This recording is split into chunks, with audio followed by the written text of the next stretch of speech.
have given you a son and a daughter. My duty is fulfilled. Now leave me alone," declared Charlotte of Hesse-Kassel to her husband, Charles the Louis, as she banished him from the marital bedroom. This marriage was doomed from the start.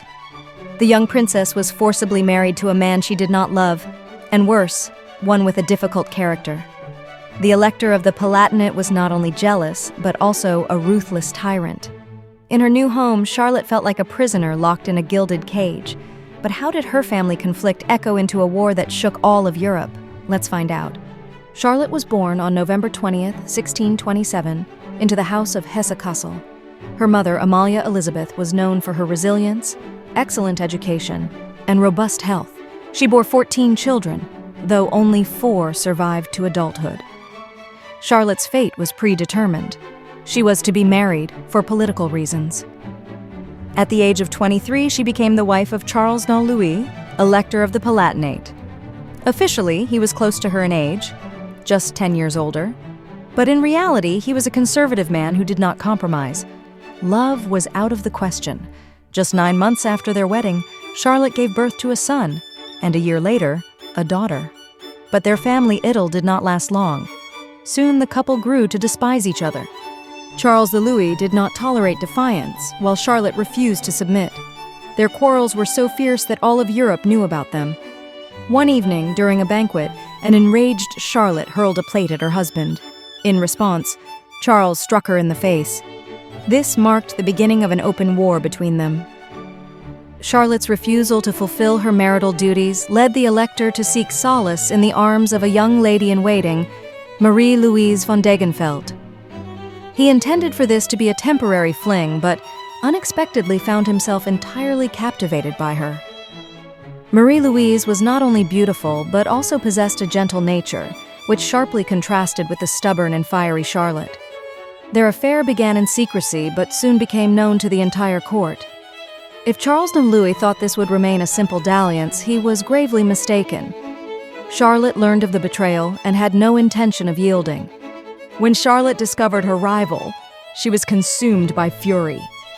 She sneaked into Marie-Louise's chambers, found love letters from her husband and the jewelry he had given her.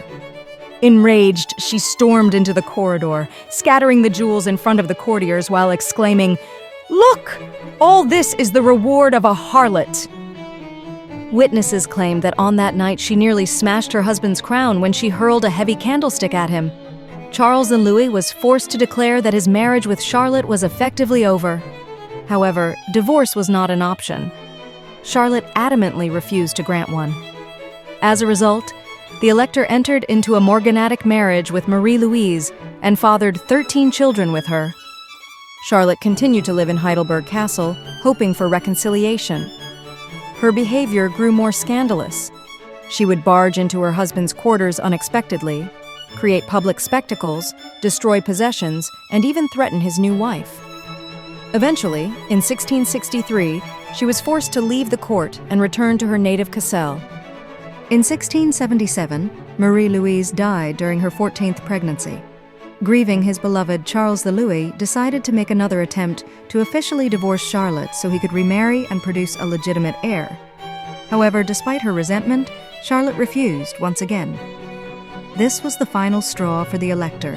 Humiliated and disillusioned, he died in 1680. But the story did not end there.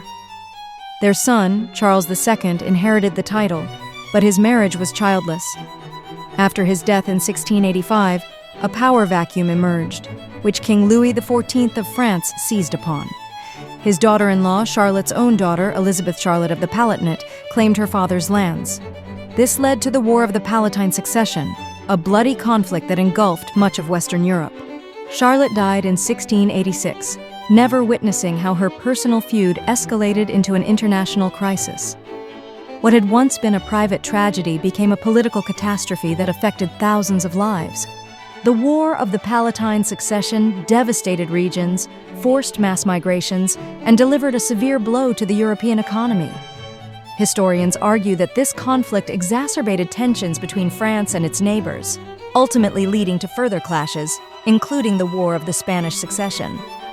In the end, What started as a domestic dispute became a catalyst for significant geopolitical shifts. Sophie of Hanover, Charlotte's relative, later wrote after her death, "This is probably the only time she has been dressed without yelling at or striking her servants."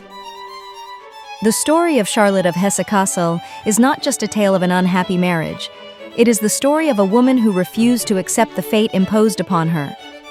She defied the expectations of her time, cast her husband out of her bedroom, ignited palace intrigues, and, in the end, unwittingly became the cause of a great war. Who knows? Perhaps if she had accepted her husband, European history would have taken a different course, but one thing is certain. Charlotte did not go down in history as a submissive wife, but as a woman who dared to fight for herself. Thank you for watching this video until the end.